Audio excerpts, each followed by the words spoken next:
Let's talk about what happens on the inside of your body when you're fasting. So over here, we have a start of a fast, and we go 24 hours, 48, and 72.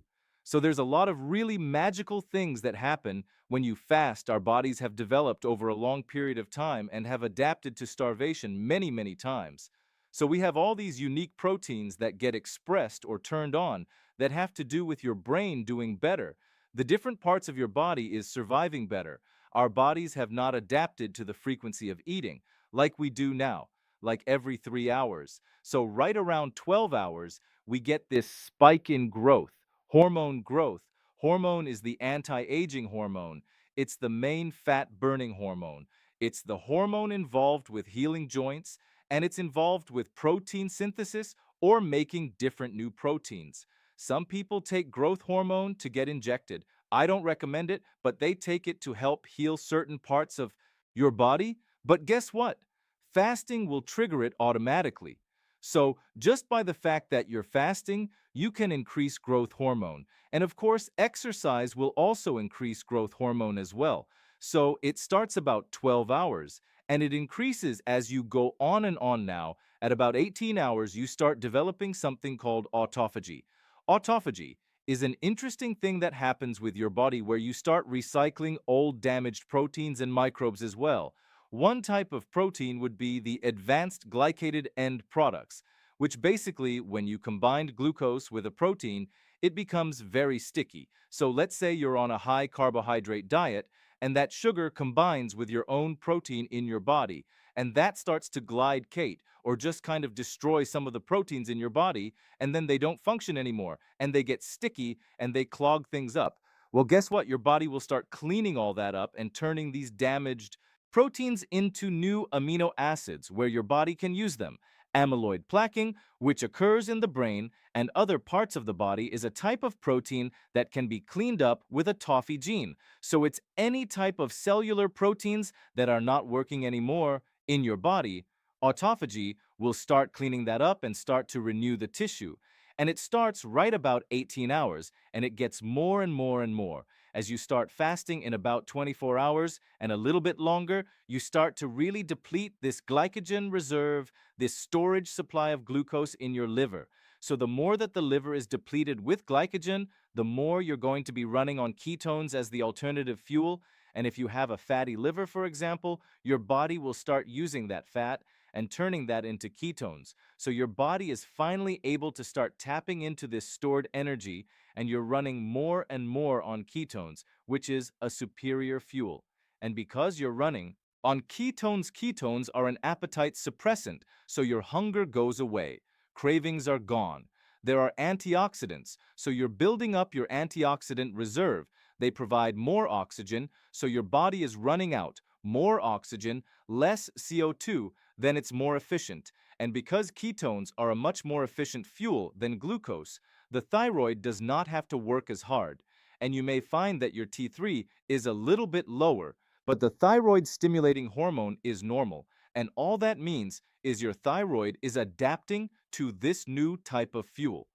Now, some other cool things that are happening right around 24 hours is that your inflammation is dropping significantly. If you wanted to even speed it up more, you can add some vitamin D to that, and that will really help you. So, any type of conditions that involve inflammatory states like arthritis, bursitis, autoimmune type conditions start to improve about 24 hours. You start getting more gut healing because the gut now doesn't have to work so frequently with the gallbladder being stimulated and the pancreas stimulating its enzymes. The gut finally has a chance to just chill out. So if you have this condition called SIBO, which there are microbes in the small intestine, and they should normally be in the large intestine that starts to become corrective, you start increasing stem cell in the gut, so your gut starts to heal. The heart loves ketones way better than glucose. So you start getting improvement in the cardiovascular function and as well as the brain function. There's something called BDNF. This is a factor that helps make new brain cells, so your brain starts to repair at 24 hours. As you keep going on, you would think you're going to be losing muscle protein, but that's not really what happens because your body becomes more efficient and there are certain genes that are sparing proteins, so it's not using muscle protein. So the efficiency of fuel is much better. Plus, with autophagy, you're using the old, damaged proteins and giving you new proteins, so the combination is really good. So the amount of nutrition that you really need to run the body is a lot less because the body just dials down and it can run on less amount of nutrients. So that's a positive thing. Now, the other thing that happens during autophagy is that you're also cleaning out microbes and fungus and mold and yeast. And to kill off those microbes, your body develops certain oxidants, and you also have antioxidants on the flip side. So your body actually makes things like hydrogen peroxide to kill off microbes, but it also, in the left side, makes its own antioxidants to actually protect the body against the oxidation. So we have this entire balance. It's only when we have lower amounts of antioxidants and higher amount of accidents that we get this thing called oxidative stress, which things start breaking down. But when you're doing fasting, you're getting a nice balance of more antioxidants and your body is starting to heal. Now, when you get to 48 hours, you really start to stimulate the stem cells. These are undifferentiated cells. In other words, they're cells that don't have a purpose, so they can turn into this tissue or that tissue depending on what the body needs. So you start to stimulate the stem cell and get more healing and more repair, more anti-aging. You also get decreased risks of certain types of cancer. You get shrinkage of certain tumors. You start making more mitochondria. Now, if you push it and go up to 72 hours, you get even more stimulation of stem cells, okay, in better immune function. But when you actually get into 72 hours or greater, I recommend you do that as a periodic thing, simply because a lot of people going into this have nutritional deficiencies in there. If you jump in too fast, you can get a little bit dizzy, you can have some side effects. So you want to gradually do this over a period of time, but those are some general things that happen when you're fasting. I recommend doing intermittent fasting on a regular basis, okay? And probably a good average pattern of doing this would be doing 18 hours of fasting with a 6-hour window. So you would eat and then wait to 6 hours later and then eat and then fast for 18 hours. This would be a really good pattern to follow, and then you can actually make it more strict over time, depending on how you do.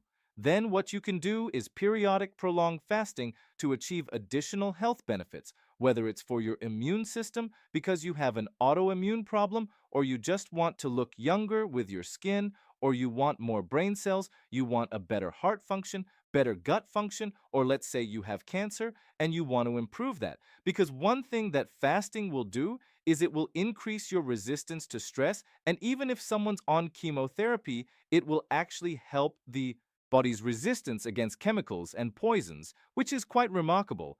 Make sure you take your minerals during fasting. So I know a lot of people recommend just doing either water fast, you're just drinking water, or a dry fast, where you're not drinking anything. I recommend doing a water fast with nutrients. Just because if you are deficient, you can have problems. So you want your minerals, you want your B vitamins, and you want your salt. Very important. Right around 8 o'clock in the morning, you have the spike in cortisol, and if cortisol spikes, sometimes that can cause your body to make more glucose, and you can have higher blood sugars, and it happens with a lot of people with blood sugar issues. Nothing to worry about, that will improve over time. But if you just add exercise in the morning, that will burn off some of that extra sugar. And if you're fasting, it's not coming from your diet, it's just coming from your liver, making glucose, making a little too much because maybe the cortisol is too high. Okay, so just wanted to point it out, and I have videos on that. I put a link down below. It's called a dawn phenomena.